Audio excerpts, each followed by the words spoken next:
Hola, profe. Hola, ¿cómo están? Bien, Listo, ¿usted? doctor, ya está grabando y desactivé la sala de espera, así pueden ingresar directamente. Muy bien, bárbaro. Bueno, hasta luego. Cualquier cosa nos escribe. Gracias, Abril. A usted.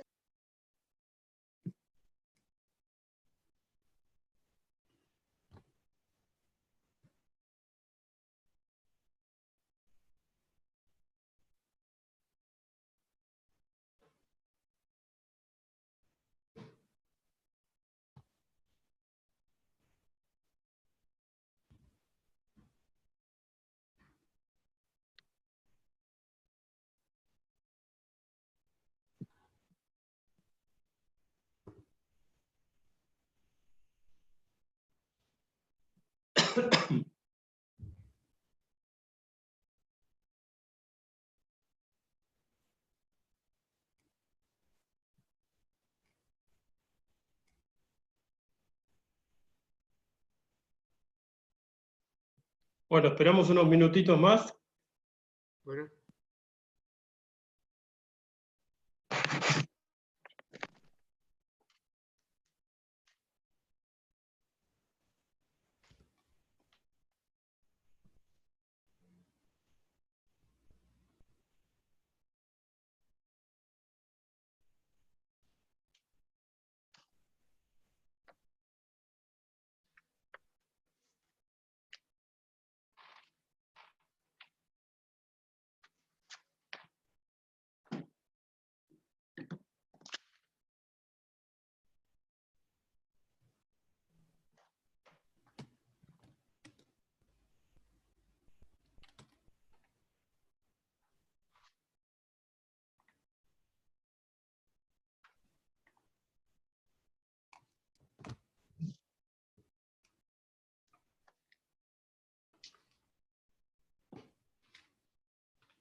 Buen día, ¿cómo andan todos?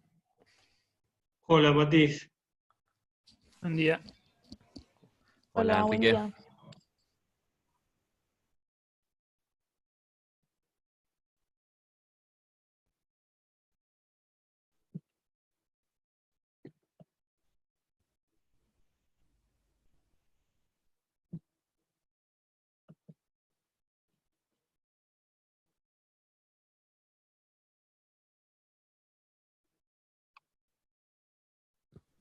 ¿No hay más imagen o solamente me ocurre a mí? ¿Eh? Sí, sigue viéndose. Sí, sí, yo tengo buena imagen y sonido.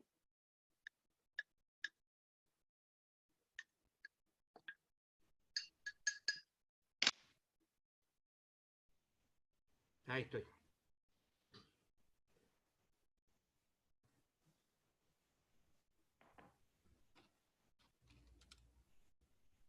Bueno, tengo que compartirles algo en pantalla, a ver si está bien. Voy a hacer una pruebita acá.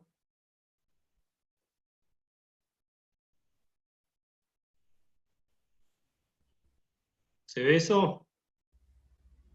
Sí, ahí dice que vas a empezar a compartir pantalla, pero no aparece nada todavía.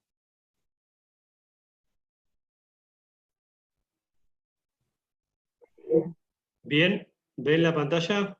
Sí, ahí sí. Sí, se ve bien.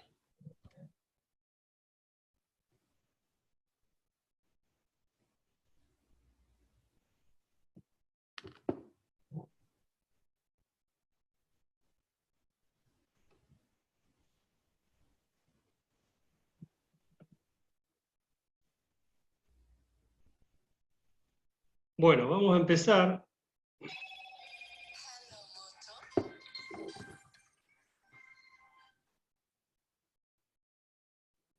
¿Cuántos somos en este momento? Somos 25.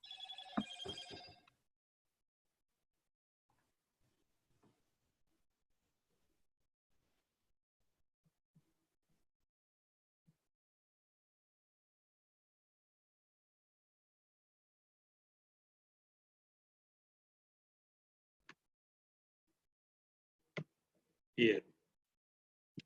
Bueno, ahí vamos a empezar. Vamos a hablar de fideicomisos. Es un temita bastante extenso, si bien es un contrato, está regulado como uno de los contratos. Es uno de los contratos que mayor dinámica tiene en el derecho empresarial, en el derecho mercantil. También tiene influencias en el derecho en la actividad bursátil, en la actividad financiera y bancaria, en la actividad económica en general. Es decir, es un contrato que se ha adaptado a la gente, es decir, el usuario jurídico lo ha consumido, vamos a decir. Hay contratos que pasan muy por ahí sin pena ni gloria, qué sé yo, no sé, digo la consignación o el contrato de agencia. Sí, son contratos que, diríamos, no han tenido una trascendencia económica como era la esperada, sí el corretaje, sí pero por ahí la gente ha adoptado figuras o las actividades económicas que le han venido bien. En realidad, la legislación del 2015, la adopción por parte del Código Civil y Comercial de la figura del fideicomiso ya venía de antes, no es novedosa, o sea, la recepta el Código Civil y Comercial a partir del artículo 1666, pero ya hay una vieja tradición en lo que es la fiducia o el fideicomiso, ya desde el primer código de Vélez Arfield ya se hablaba de algo similar a lo que hoy estamos hablando. Pero bueno, es una figura de mucha importancia para conocerla en su mecánica. Si hoy salimos a la calle o abrimos un portal de venta de electrodomésticos o de cereal, vamos a encontrar la figura del fideicomiso.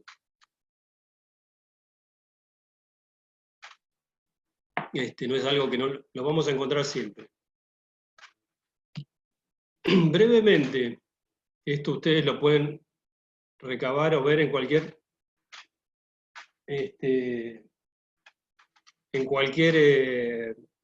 libro o inclusive hay un trabajo subido en el material sobre el fideicomiso del doctor Nogués que está bastante completo, muy completo, y van a poder recabar.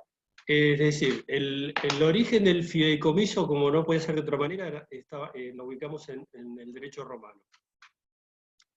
Y a veces es importante ver el origen de la figura porque se conservan cosas de eso, ¿no? En el derecho romano existía lo que se llamaba la fiducia. Viene de fe, de confianza. El fideicomiso sería la fe o la confianza en alguien, si podríamos definirlo de su origen, o el concepto querría decir contrato basado en la confianza. En el derecho romano existía lo que llamaba fiducia cum amico, es decir, el ciudadano romano que se ausentaba de su fondo o de su actividad empresarial, de su actividad económica, dejaba que administre ese establecimiento, ese patrimonio, esa hacienda, a alguien que la administraba como si fuera el mismo. Alguien que la administraba como si fuera el amigo. Fiducia cum amico. Recordé, no sé, me imaginaba siempre el caso de algún ciudadano romano que tenía que viajar. Antes viajar eran años. Yo tenía que ir a alguien de Roma, no sé, a Florencia o a Milán, lo que luego fue Florencia o Milán, capaz que tardaban 3 meses en llegar, ¿no? Era todo a pie, a caballo. Y ni hablar si se iban a esos emprendimientos bélicos del Imperio Romano o alguna actividad comercial que la persona se debía ausentar, designaba un fiduciario, ya vamos conociendo una de las figuras del contrato, que administraba su patrimonio como un amigo, basado en la confianza que ellos tenían. Entonces ese amicu o amigo, a los efectos de públicos, era como que administraba el establecimiento como si fuera un dueño. Era un administrador con todas las facultades propias de un administrador, del dueño. Era como si fuera el dueño. Era como si fuera el mismo dueño. Era un administrador con todas las apariencias externas y con todas las facultades para administrar, disponer, tomar todo tipo de decisión de ese patrimonio en la ausencia del titular. Otra figura emparentable que ya recorre, luego ya se aparta de la fuente romana y va hacia al derecho anglosajón, fue el trust anglosajón, o es el trust anglosajón. Trust es fe, también en inglés. El trustee, o la persona que administra basada en la confianza, ¿no?, que le depositamos. En el derecho anglosajón existe una dinámica mucho más fluida de la separabilidad patrimonial, es decir, que por la voluntad de alguien dice, bueno, yo este sector de mi patrimonio lo voy a aislar del resto de mi patrimonio y lo voy a afectar para el desarrollo de una actividad ecológica, ganadera, separada del resto de mi patrimonio, y vos vas a ser el que me lo administra. Si yo te designo trustee, basado en la confianza que te tiene, te aíslo parte de mi patrimonio y vos lo vas a administrar en interés mío, vas a gozar de una retribución, o quizá en interés de mis hijos también. Entonces, el derecho anglosajón conoce una figura muy similar o emparentable que es el trustee, o el trust anglosajón. Y Vélez Sarsfield, en la primera codificación de nuestro derecho, tomó esa figura del derecho romano,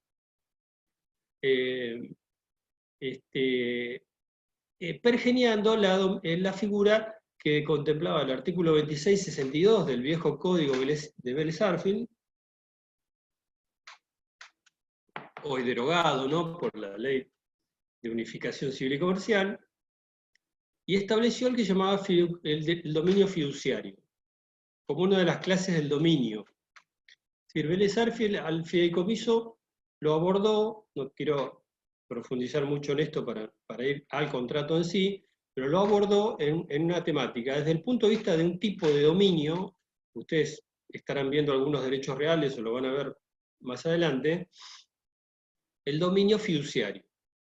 Y el fideicomiso no lo reconocía a Vélez como un contrato, como la posibilidad de hacer un contrato de fideicomiso entre vivos, sino como un acto de última voluntad, es decir, un fideicomiso testamentario.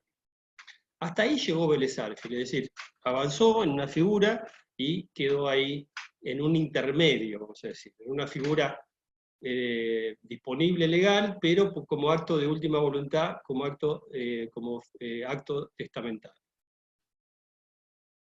Y luego, en el año 1996, se dicta la ley 24441, que regula el fideicomiso en nuestra legislación ya como contrato entre vivos, como un contrato con materia disponible y con su propia regulación.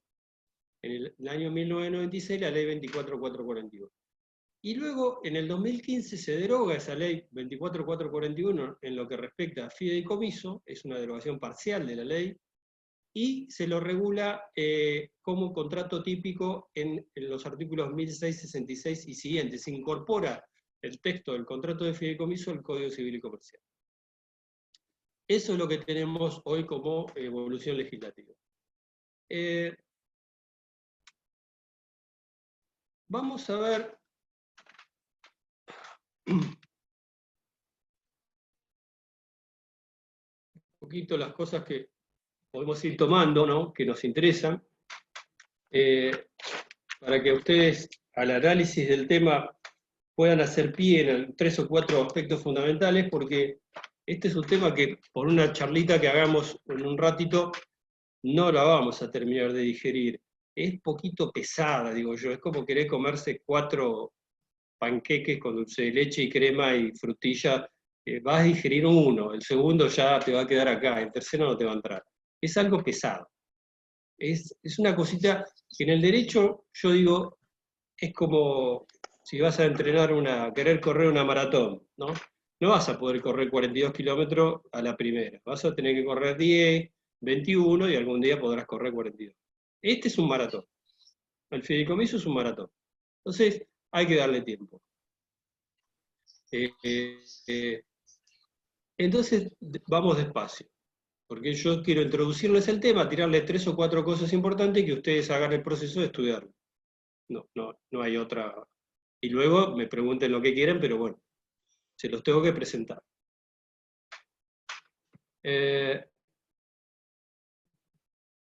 Ahí el 1666 nos da una definición, ¿no?, que fue por lo menos intentaron una definición, y dice: el contrato de fideicomiso cuando una parte denominada fiduciante transmite o se compromete a transmitir la propiedad de bienes a otra, denominado fiduciario, y se obliga a ejercerla a beneficio de otra, llamada beneficiaria,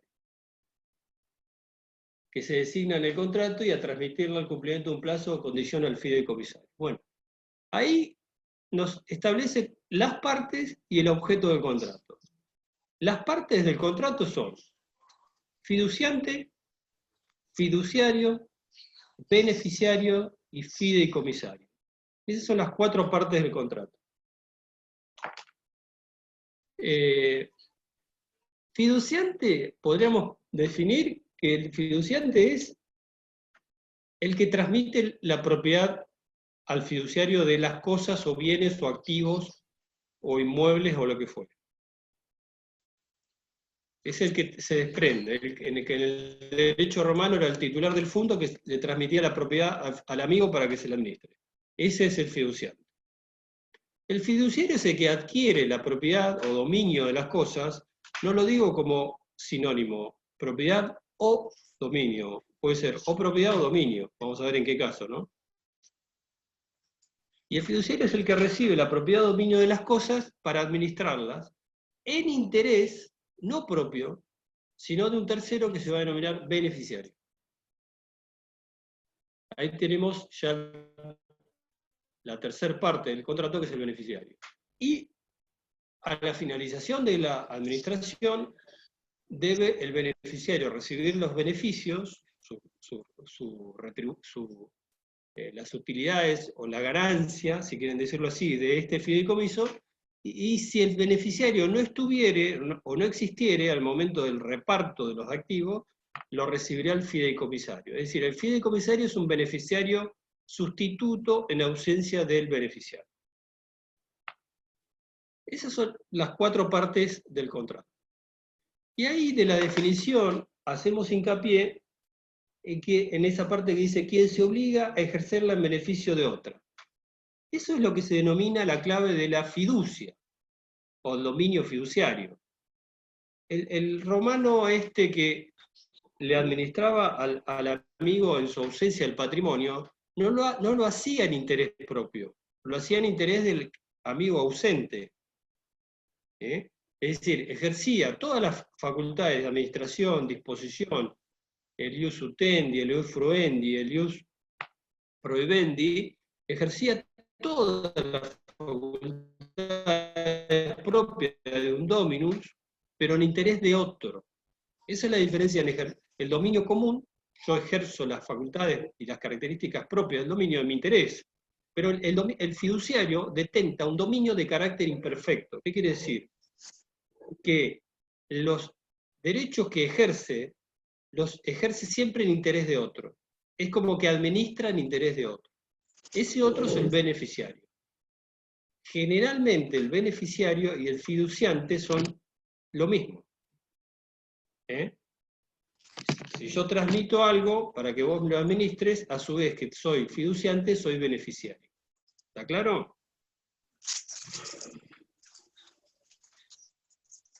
Vamos avanzando de a poquito. Forma. Le puse plazo. Vamos a plazo primero. Es un contrato el fideicomiso, por lo cual el contrato tiene que tener un plazo de vigencia, de perfeccionamiento y de resolución, es decir, como todo contrato, ¿no? Nacimiento, duración y extinción, o resolución del contrato. El plazo, la ley establece un plazo máximo, que no puede ser más de 30 años de la celebración del contrato. Es decir, el derecho que adquiere el fiduciario es de carácter temporal. Ahí tienen una diferencia evidente con el derecho de dominio común, que no es un derecho temporal, es un derecho a perpetuidad. Entonces acá el derecho de dominio que adquiere el fiduciario en algunos casos, si fuera un inmueble, por ejemplo, que se transmite la propiedad fiduciaria, lo adquiere por un plazo X, como máximo 30 años, que lo diferencia, evidentemente, con el dominio común que no tiene plazo.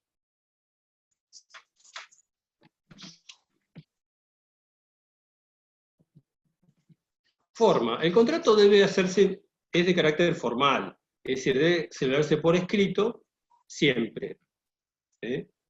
Y depende el grado de formalidad del tipo de objeto al cual afecta, se debe cumplimentar con la forma que exija la ley para ese tipo de cosas. Si son inmuebles, requerirá la escritura pública, y si son muebles o bienes, puede ser por un instrumento privado común. Ahí reivindicando la necesariedad de la escritura pública como forma solemne de la celebración del contrato cuando el objeto de un fideicomiso es un inmueble. ¿Estamos? Un contrato entonces formal. ¿Qué pueden ser objeto de fideicomisos? Todos los bienes, cosas, efectos o activos que forman parte del comercio, menos las herencias futuras. Todo es afectable a un fideicomiso. Si ustedes ponen esa herramienta tan a mano que siempre usamos, que es el Google, pongan palabra fideicomiso y pongan música. Van a encontrar fideicomisos relacionados con la edición de la edición de derechos de autor con respecto a composiciones musicales.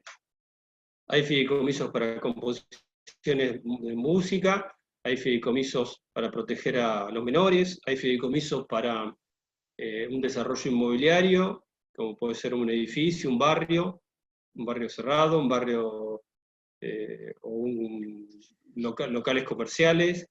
Puede haber fideicomisos para algún sentido de obra pública.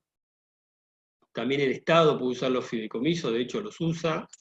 Es decir que la materia que puede abarcar el fideicomiso es ilimitada.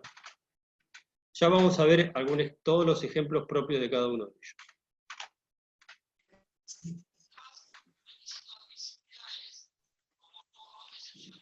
Y acá vamos a entrar en los puntos que quiero que nos detengamos porque son los puntos importantes. Es decir, ahí ustedes van a poder ver qué previsiones debe tener el contrato, cuál es la función del fiduciario, cuál es la función del fiduciante. Está muy bien que lean todo, pero yo me voy a detener en los puntitos que podemos llegar a tener alguna sorpresa, y que no hacemos cuando lo estudiemos una lectura a la ligera, como se decía antes, o como decía mi mamá, a la chacota. No te lo tomes a la chacota, es una cosa de viejo, que los que tenemos algunos años saben.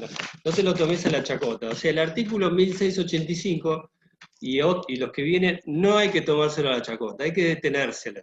Miremos el 1685.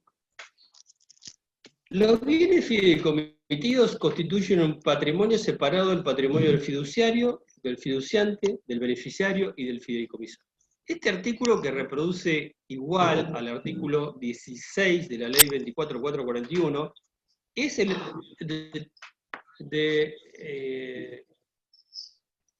como dicen en inglés, de cornerstone, la piedra angular, ¿no?, del concepto de fideicomiso. ¿Por qué? El fiduciante le transmite al fiduciario un patrimonio para que lo administre en interés del beneficiario. Ese patrimonio, mientras está en cabeza del fiduciario, mientras se ha perfeccionado, o a partir del momento que se ha perfeccionado el contrato, ese patrimonio queda escindido, si quieren afirmar esta palabra, queda escindido, separado, aislado del patrimonio del fiduciario, del resto de sus propiedades o activos o cosas que posee el fiduciario. Es decir, forma parte dentro del patrimonio del fiduciario de otro patrimonio. Es decir, que acá estaríamos en presencia de algo que creo que hasta ahora no hemos visto, en lo que hemos estudiado derecho, que una persona puede tener dos patrimonios. Hasta ahora sabíamos que una persona podía tener un solo patrimonio, y que ese patrimonio era prenda común de los acreedores. Esa es una muletilla que repetimos como la oración de nuestra fe, casi sin pensarla. El patrimonio es la prenda común de los acreedores. Bueno, eso no es así, no lo es más, desde que estamos estudiando fideicomisos. El patrimonio, salvo el patrimonio fideicomitido, es la prenda común de los acreedores. El patrimonio fideicomitido no es la prenda común de los acreedores del fiduciario. Es decir, estamos en presencia de una separación patrimonial basada en la ley. Yo no puedo decir, estos anteojos no van a ser prenda común de mis acreedores, porque yo lo diga. O esta oficina no va a ser prenda común de mis acreedores, porque a mí se me ocurra, porque yo escribo un papel. No puedo separar partes de mi patrimonio para que no sean agredidas por mis acreedores, porque todo mi patrimonio está disponible para que mis acreedores lo agredan. Es lo que estamos estudiando, de que nos anotamos en la Facultad de Derecho, y que lo usamos como una regla número 1 del derecho. Bueno, acá a esa regla hay que ponerle una excepción, que es cuando el patrimonio de que se trata es un patrimonio fideicomitido.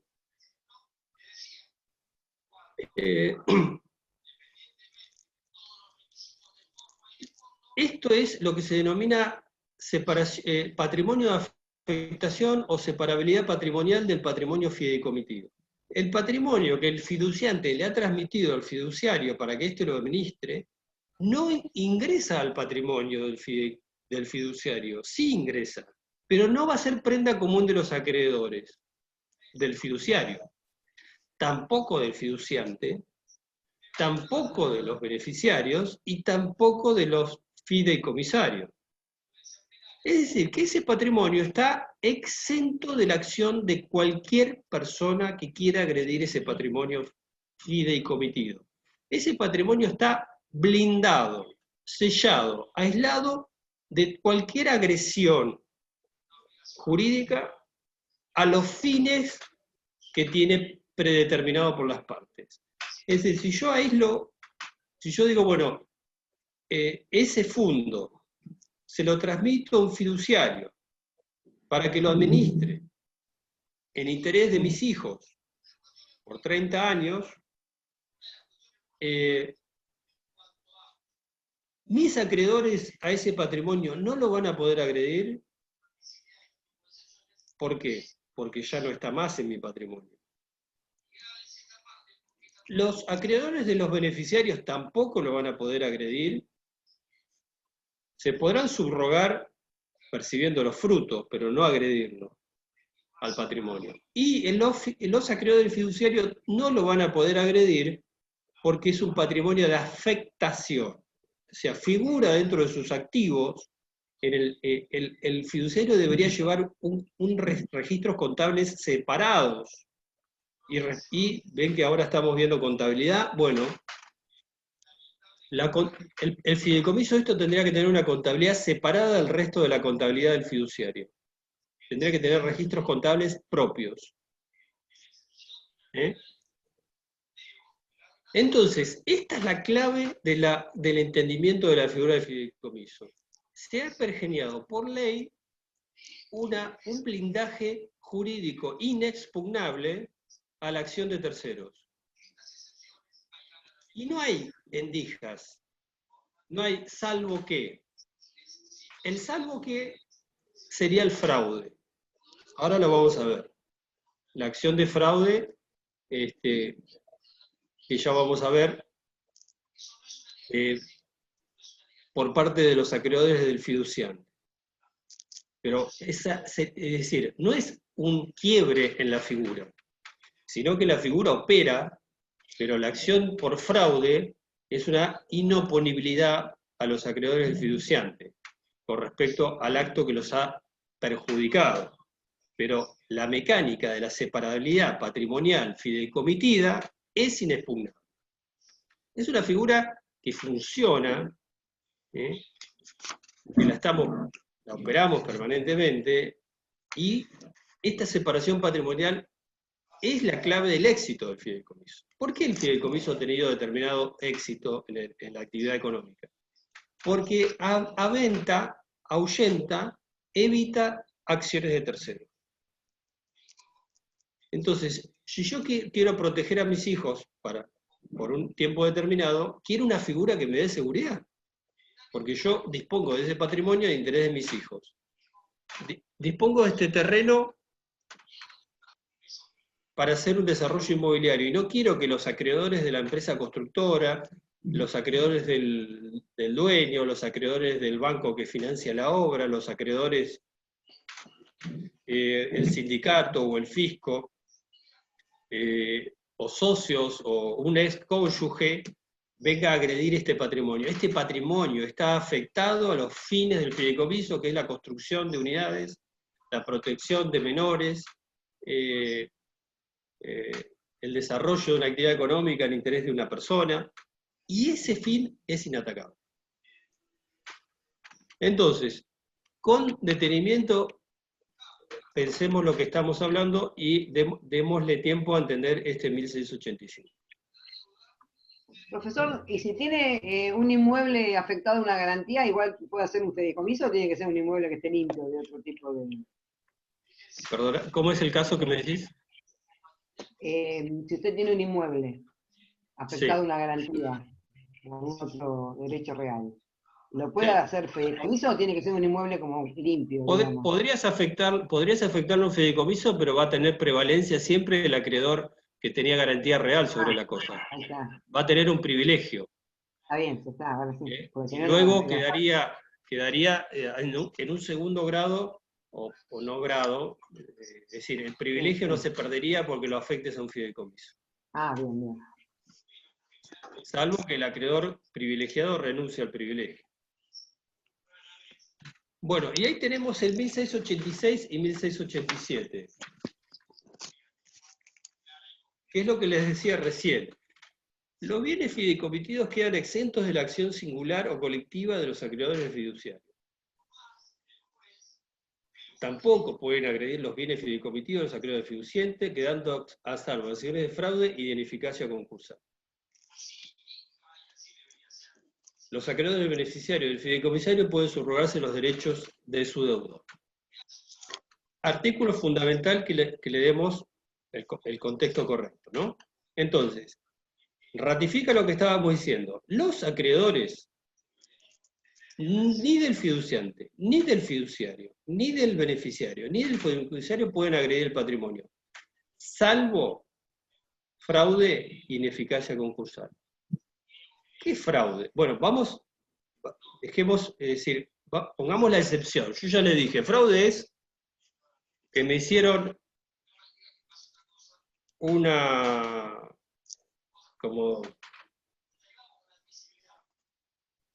como decimos nosotros, una truchada, ¿no? Esas cosas que a veces hay que hacerlas, no digo,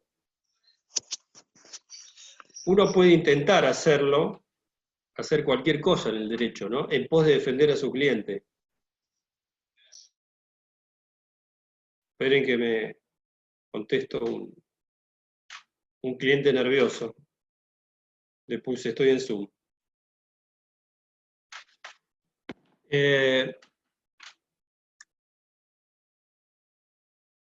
Siempre me acuerdo, es decir, el derecho nos da herramientas para embromar a la gente, ¿no?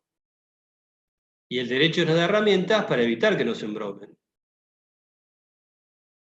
La formación jurídica de un abogado litigante o un abogado mercantil o empresarial es la formación de un boxeador, digo yo, ¿no? Es decir, ponerte en guardia y preparar para darle una piña a tu adversario, pero cubrite porque te la pueden dar a vos también.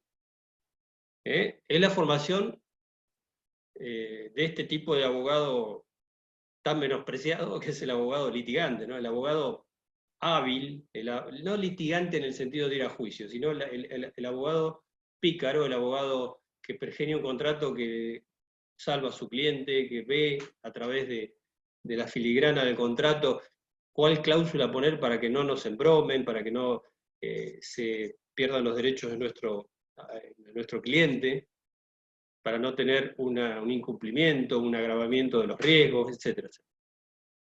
Entonces, tenemos herramientas para embromar y tenemos herramientas para defendernos. Y en algún momento vas a tener que recurrir a una herramienta de esas para salvar a tu cliente.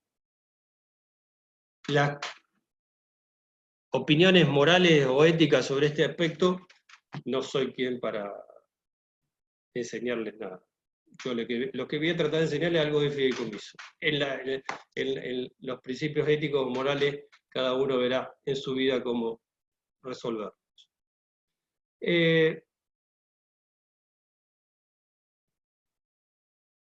Entonces, si yo transmito los bienes fideicomitivos al fiduciario para que éste lo administre, al ingresar al patrimonio del fiduciario, ya esos activos, ese patrimonio, esos bienes, esas cosas, esos inmuebles, quedan blindadas, quedan fuera del comercio. No está bien decir fuera del comercio, pero quiero decirles algo que les suene fuerte, y no va a haber acción de tercero que los pueda agredir, tocar o romper ese blindaje jurídico de la separabilidad patrimonial, salvo el fraude y la ineficacia concursal, que ahora lo vamos a ver. Avancemos un poquito más. En el 1687 dice, los bienes del fiduciario no responden por las obligaciones contraídas en la ejecución del fideicomiso.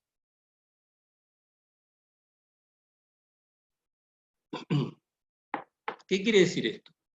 El fiduciario es como una especie de administrador o gerente. Es una comparación bastante imprecisa, pero útil. ¿Qué quiere decir? Yo recibo estos bienes, estos activos, estas cosas, estos efectos, estos contratos, estos bienes, estos inmuebles o lo que fuere, y los administro. Yo no voy a responder como fiduciario con mi patrimonio por las deudas del fideicomiso. En ningún aspecto. Yo como entré a la administración de ese patrimonio, voy a salir es la garantía de indemnidad del patrimonio del fiduciario. El fiduciario es una persona que va a tener que quedar exenta de cualquier tipo de responsabilidad porque es un mero administrador. Es como si fuera el gerente de un banco, o el que antes era factor, el código de Vélez y Acevedo denominaba factor de comercio. Bueno, es emparentable de esa figura. Es decir, que el fiduciario no responde con su patrimonio, nunca, porque él está administrando un patrimonio ajeno, y él nunca va a responder en ningún aspecto con su propio patrimonio, ni nunca va a ser responsable de ningún aspecto patrimonial, salvo dolo o culpa grave. Ahí tenemos otra excepción, que ya la vamos a ver.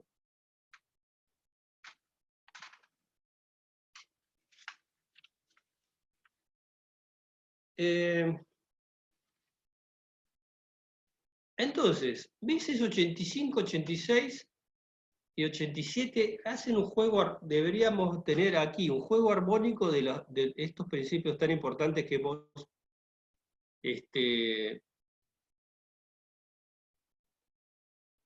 hemos hablado. Y les voy a poner un ejemplo como para ubicarnos en un fideicomiso típico de los que tenemos. Yo creo que si hoy hablamos de fideicomiso, la mayoría nos lo emparentamos al fideicomiso inmobiliario, al fideicomiso de los desarrollos de los edificios o los barrios, que utilizan en muchos casos la figura del fideicomiso. Entonces pongamos un ejemplo que nos va a servir para terminar de entender la figura. Yo tengo una persona A, que será denominada fiduciante, tiene un terreno, pero no tiene la capacidad económica, técnica o logística o financiera para hacer un edificio.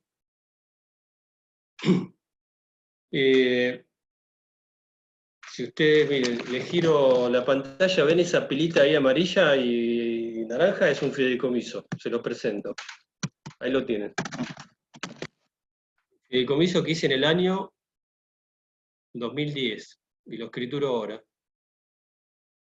Qué trabajo, Dios mío. Bueno. Sí, 2009-2010 hicimos la primer cuestión. Una persona tiene un terreno que lo denominamos fiduciante. No puede hacer un emprendimiento inmobiliario porque él no sabe, no puede, no tiene la constructora, no tiene los obreros, no tiene la capacidad técnica, ni el proyecto, nada. Entonces, se junta él con una empresa constructora, denominada B, que también va a ser fiduciante, una empresa inmobiliaria, un operador inmobiliario que haga el gerenciamiento, el desarrollo inmobiliario, alguien que pueda ser una entidad financiera, un banco o un financista particular, y acuerden el desarrollo de un fideicomiso para la construcción de una obra de un desarrollo inmobiliario.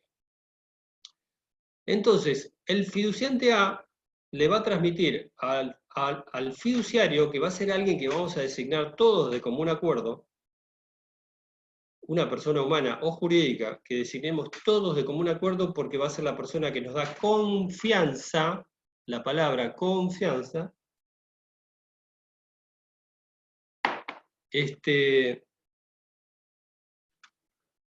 y a nombre de él le voy a transmitir el dominio fiduciario del inmueble. ¿Está? ¿Para qué? Para que el fiduciario, en interés de todo el resto del conjunto de socios que hemos generado este fideicomiso, socios digo, no en un sentido técnico, de la empresa constructora, mía como dueño del terreno, del desarrollador, el administrador comercial e inmobiliario del patrimonio, el que va a hacer la comercialización de las unidades, del financista, va a trabajar en interés de todos. en interés y en cumplimiento de un contrato, que es el que firmamos, que dice que se va a hacer tantas unidades en un plazo tal y de tales características las unidades. Entonces, la figura que nos da seguridad a todos, pues yo transmito el inmueble, pero transmito un dominio revocable, es un dominio imperfecto. No usen la palabra revocable porque es incorrecto. Dominio fiduciario, que es un dominio desmembrado, es un dominio imperfecto, no es un dominio pleno. Le transmito una parte del dominio, que se llama dominio fiduciario, si quieren decir que es una parte, con la condición que lo administre en interés mío, de la constructora, de la comercializadora, del financista, etc. Al adquirir el fiduciario la propiedad y el dominio fiduciario sobre el terreno y sobre todo lo construido, él es dueño en apariencia, como era aquel fiduciario romano, igual. Aparenta ser dueño, pero no lo es. Él es el dueño fiduciario, dueño en fe o en interés de otro. Entonces, a su vez de esto, ese patrimonio no puede ser agredido por los acreedores de ninguno de nosotros, ni del dueño del terreno, ni del constructor, ni del desarrollador, ni del financista, ni del fisco, ni de los sindicatos, ni de los empleados, ni de las cónyuges o las cónyuges o los cónyuges de las personas humanas. Porque el patrimonio se aisló, se encapsuló en una burbuja blindada de la acción de terceros. Esa es la clave por la cual funciona el fideicomiso. Entonces,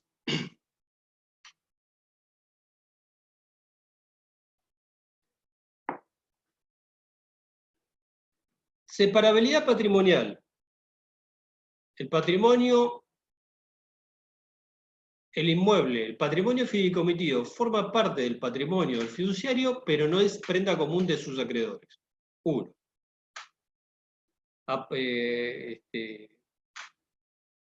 Sentencia 1. Sentencia 2. Los acreedores de ninguna de las partes del fideicomiso pueden agredir ese patrimonio. Sentencia 2. Y sentencia 3, el fiduciario se va a mantener indemne patrimonialmente de la suerte del fideicomiso. Él nunca va a ser responsable con su patrimonio de la suerte del fideicomiso. Si el fideicomiso entrara en insolvencia, que es una situación que se puede dar, él se va a mantener in bonis, lo que en derecho concursal, una persona en estado de cesación de pagos es una persona que está para ir a la quiebra. Y una persona in bonis es una persona que está con sus relaciones económicas normales, no está en quiebra, no está para concursarse, no tiene más deudas que activos, está bien económicamente. Eso quiere decir estar in bonis. Entonces, él va a permanecer siempre in bonis, por más que el fideicomiso entre en falencia, entre en estado de cesación de pago. Entonces, recordemos esos 3 principios. Separabilidad patrimonial, indemnidad de los acreedores y indemnidad del fiduciario. ¿Estamos? Por eso les decía que es algo que hay que ir despacito.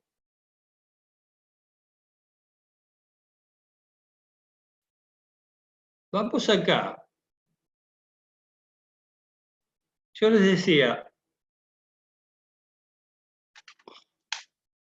que todo esto funciona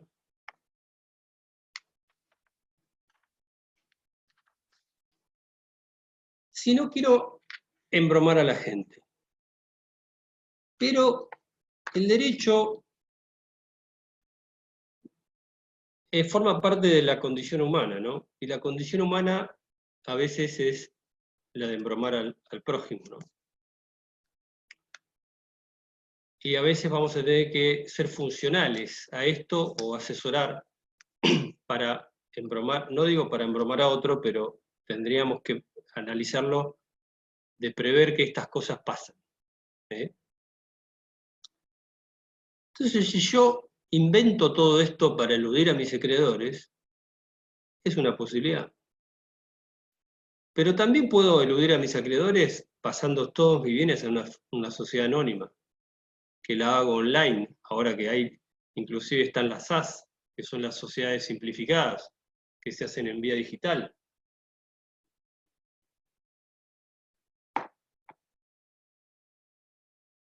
Es decir, son todas herramientas que podemos utilizar para eludir la acción de los terceros. Y es lícito hacerlo, porque son herramientas legales. No tenemos que prendernos fuego y decir, ¿cómo se legisla una figura fraudulenta como el fideicomiso? Algunos decían eso. Y también decían que cómo pueden existir las personas jurídicas. Yo puedo crear una sociedad anónima de socio único, donde yo soy el socio único, y puedo inclusive crear una sociedad anónima con socios múltiples en vía digital, y donde puedo pasar mi patrimonio y no tiene soporte papel, no tiene libros papel, y no tiene materialidad documental. Y paso todo mi patrimonio ahí. ¿Puedo hacerlo? Sí, perfectamente. ¿Puedo ser socio de un solo socio? Perfectamente. ¿Y eso es ilegal? No, está en la ley. ¿Puedo hacer un fideicomiso y pasar todos mis bienes a un fideicomiso y hacerlo en forma fraudulenta? ¿Está mal? No. Mientras que lo cumplas con los extremos de la ley, ahora hay normas que cumplir. Y les voy a contar, como estoy viejo y me gusta contar anécdotas, pero les voy a contar una no porque sea muy divertida, sino porque viene al pelito de lo que estamos hablando.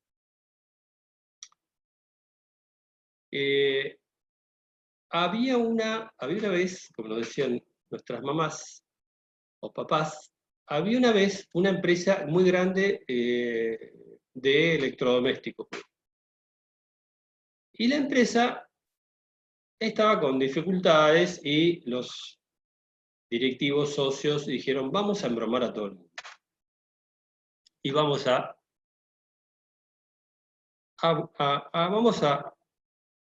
huir de noche. Y no le vamos a pagar ni a nuestros empleados la indemnización, ni al fisco, ni a los bancos. Vamos a hacer maldades, como hay muchos muchachos que se especializan en hacer este tipo de maldades. ¿Y qué hicieron? Inventaron un fideicomiso y le pusieron domicilio atrás de un ombú en la Pampa Sudeste. Pusieron a un paisano arriba de un caballo como socio administrador y huyeron de noche. Y de un día para otro, todos esos activos, empresas, fondos de comercio, inmuebles, contratos, efectos y todo tipo de cuestiones, pasaron de estar de una sociedad que operaba legalmente a un fideicomiso hecho de buenas a primeras, con poca posibilidad de ser ubicado su verdadera estructura económica y jurídica. Entonces, cae esto a un estudio muy conocido de Buenos Aires porque una chica que estaba a punto de tener familia es despedida, sin causa. Cuando se le inicia el juicio laboral, el patrimonio de la empresa pasaba de estar de esta empresa, que era la que operaba siempre esta empresa, a ser ahora, toda la empresa estaba a nombre de este fideicomiso Holding Incorporate, con domicilio atrás de un ombú en la Pampa del Sudeste argentino. Entonces, la chica había iniciado un juicio laboral por despido, tenía unos cuantos años de antigüedad y no le habían pagado ningún tipo de indemnización, ni preaviso, ni nada. La dejaron tirada, con una chica con un embarazo. Hecho real. Que me lo contó el abogado en cuestión que vamos a decir. Vamos a invocarlo, ¿no? Entonces un junior del estudio tomaba el caso laboral y le dijo, mire doctor, acá pasa algo raro porque esta empresa desafectó todo su patrimonio, era una sociedad anónima con 20 años de antigüedad, dio de baja el quit y ahora toda la empresa está a nombre de un fideicomiso con domicilio en el Ombú del sudeste de la provincia de Buenos Aires. Entonces, el letrado estudió la cuestión y encontró que esta era una acción fraudulenta. Que es eso que tienen ahí, el 385, el 338 y 339 desde el Código Civil y Comercial de la Nación. Era toda una acción fraudulenta, pergeniada inteligentemente con ropaje de un fideicomiso. Entonces, este abogado se puso a estudiar el asunto y le inició una acción de fraude, inoponibilidad de la persona del fideicomiso por fraude, daños y perjuicios, etcétera, etcétera, y le inició una acción para correr el velo de esta cuestión fraudulenta y volver todo para atrás. Es decir, apuntó hacia lo que es la inoponibilidad fraudulenta de este negocio jurídico fiduciario, probando, luego de un gran trabajo, que esto era todo un ropaje sin un sustento de un negocio real. Que era un ropaje, era un andamiaje jurídico falso para eludir la acción de esta pobre empleada y de muchos empleados más que quedaron en la calle y muchos acreedores más que no pudieron cobrar, que seguramente será el fisco o algún banco, que son los estúpidos de siempre que pierden. El empleado, el fisco y los bancos.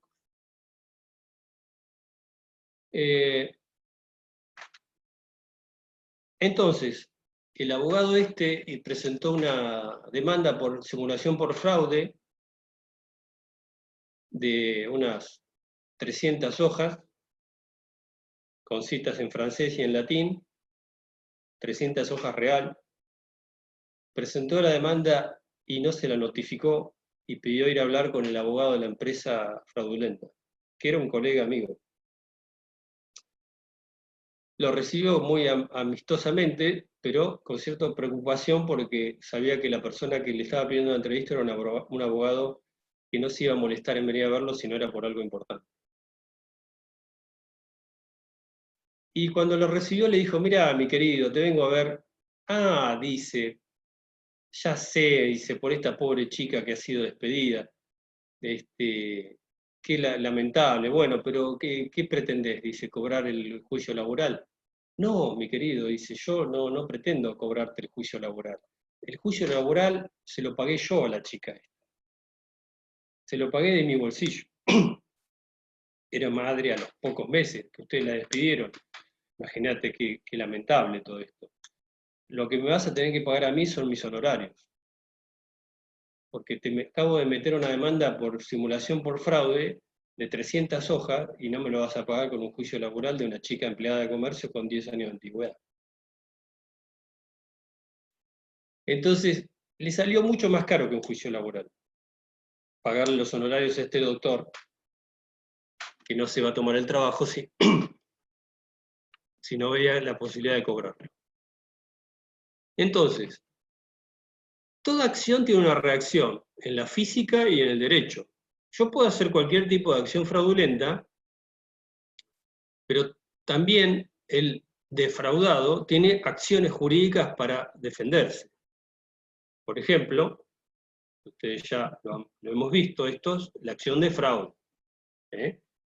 Todo acreedor puede solicitar la declaración de inoponibilidad de los actos celebrados por su deudor en fraude de sus derechos. La acción de inoponibilidad por fraude. Pauliano de fraude. Siempre que se dé los requisitos del 339 que tienen ahí, que el crédito sea anterior, que el acto fraudulento haya agravado la insolvencia, y que quien contrató con el deudor a título oneroso haya debido conocer que el acto provocaba o agravaba su insolvencia. Es decir, que se pruebe el contubernio. Es decir, que no podemos analizar el fideicomiso sin analizar lo que es las acciones que pueden revertir este andamiaje jurídico válido, eficaz, sabio y perfecto del fideicomiso. No es que la acción por fraude destruya el fideicomiso, lo que destruye el fideicomiso es el fraude mismo.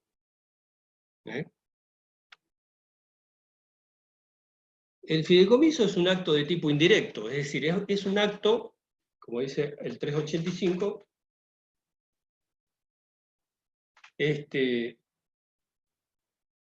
¿ves? Bien que dice acto indirecto, es un acto jurídico celebrado para obtener un resultado que es propio de los efectos de otro acto. Es válido si no se otorga para eludir una prohibición de la ley o para perjudicar a un tercero.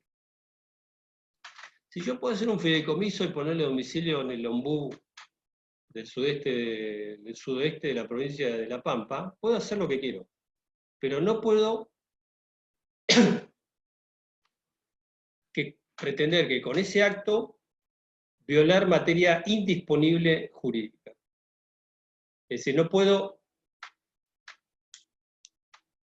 utilizar este mecanismo para violar derechos laborales, derechos de protección al empleado, o de cobro de impuestos para el fisco, o derechos económicos, intereses, o derechos adquiridos de un heredero, o de un cónyuge, para con los bienes gananciales, o de los herederos legítimos de una herencia futura, y utilizar el vehículo del fideicomiso para eludir esos derechos que son indisponibles. O sea, ¿se acuerdan? Lo que es materia disponible es materia indisponible. Entonces,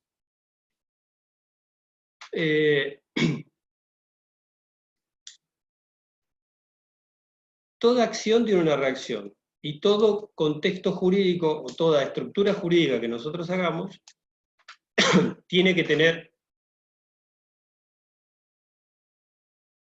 un contexto que lo avale. Y la figura del fideicomiso es una figura con los defectos y virtudes de una compraventa, de un contrato societario o de una unión transitoria de empresa. No es ni más ni menos estructura jurídica que eso. No es ni más ni menos fraudulenta o posibilidad de ser fraudulenta que otra. Entonces, hay que utilizar las instituciones jurídicas que tenemos a la mano, en el contrato de fideicomiso, pero saber el contexto que lo estamos haciendo. Yo no puedo con un fideicomiso burlar a un heredero legítimo, con un fideicomiso no puedo eludir o pretender eludir los derechos a obtener la ganancialidad de bienes de la sociedad conyugal por parte del cónyuge ausente en una negociación. No puedo burlar a los acreedores laborales, no puedo burlar al fisco. Es decir, yo podré intentar burlarlos, pero estos pueden ir por el fraude, pueden ir por la inoponibilidad de la estructura fraudulenta cuando se lo hizo y se cumplimentan los requisitos del fraude, ¿no? Es decir, la acción por fraude es la única acción que va a romper ese blindaje. ¿Vieron cómo se rompe el cristal del hielo cuando pisás, viste, en un charquito que hace clic, clic, clic, clic, la grieta? Bueno, eso es precisamente la acción de fraude. O sea, profe, ¿te puedo hacer una pregunta? Sí. Cuando hablamos de fraude, sería cuando el fiduciante maliciosamente reduce el patrimonio que podría ser atacado por sus acreedores. Exactamente. Listo. Sí. Para que se dé eso, se tienen que dar los requisitos que veíamos recién, del 339, no toda acción es fraudulenta. ¿Estamos? Tienen que darse los requisitos y no toda acción. Bueno, hemos tocado temas muy, diríamos, como les decía, pesaditos, densos. No podemos irnos muy livianitos, ¿no? Como, nada, la clase, no sé, dijo 2 o 3 pavadas, ¿no? Nada importante. No. Hoy dije algo que ustedes no lo escucharon nunca. Que una persona tiene 2 patrimonios, que una persona tiene 2 contabilidades, debería tener 2. Dije cosas que ustedes me tendrían que haber dicho, ¿cómo, doctor? ¿Está tomado ya, almorzó con vino? No, está escrito en la ley. Inclusive, esta cuestión se debatió en la jurisprudencia, llegó a la Corte a ver si esto era válido. Y es válido porque lo dice la ley.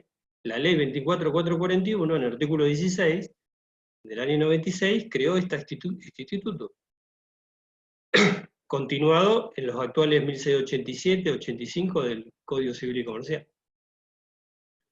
Así que bueno,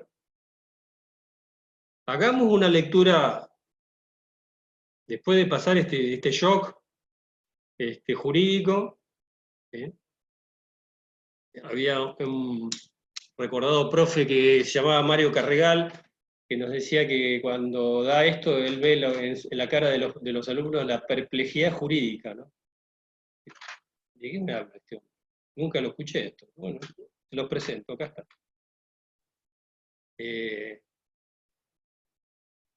Me acuerdo, perplejidad jurídica o perfil bifronte, es una figura que tiene 2 caras.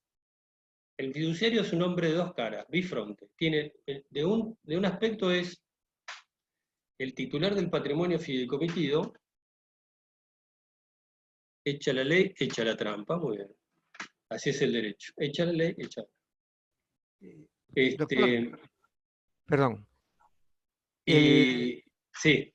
¿El fiduciario tiene responsabilidad en el fraude? No. Sí, puede ser parte del fraude, evidentemente tiene que serlo, pero evidentemente el que está dentro del mecanismo del fraude, pero el que genera el fraude es el que transmite los derechos. El fiduciante. Claro. ¿Y el fiduciario percibe algún honorario por Claro, está muy bien. El fiduciario se presume que tiene una remuneración por su función. Bien. Se presume que la tiene. Les decía precisamente que el fiduciario tiene 2 caras de la misma del mismo contrato, tiene 2 funciones. Es titular del patrimonio fideicomitido y es administrador del patrimonio fideicomitido. Por eso no lo podés echar muy fácilmente al fiduciario. Porque si lo echás, primero tenés que recuperar los bienes que son de él. Lo tenés que tratar bien al fiduciario. Porque si el fiduciario se van los bienes. Claro. Entonces es una persona con un perfil bifronte, titular del dominio y administrador del patrimonio. Claro, habrá circunstancias muy particulares como por ejemplo la muerte del fiduciario. Bueno, por eso hay que contemplar en el contrato la muerte del fiduciario, el mecanismo de remoción, de imputación de responsabilidad, de sustitución por otro. Eso tiene que estar todo escrito. Ahí me levantaba la mano Lorena, pero estás muteada. No te escuchamos. ¿Ya está? Bueno. No, estoy hablando. Con vos misma, bueno.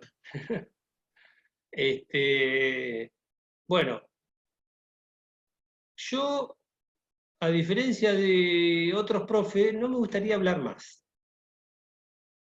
Porque, como dice otro profe amigo, menos es más. Ya llega un momento que no tenés que hablar más. No aclares más que oscurece. Porque es algo que ya ahora pasa por ustedes, ¿viste? Se pongan a leer esto con cierto detenimiento, que lean todo el articulado, que busquen el material que está subido, hay clases grabadas, volvemos la próxima clase, yo creo que el miércoles que viene, no, no, el otro, o la semana que viene sigo con el tema.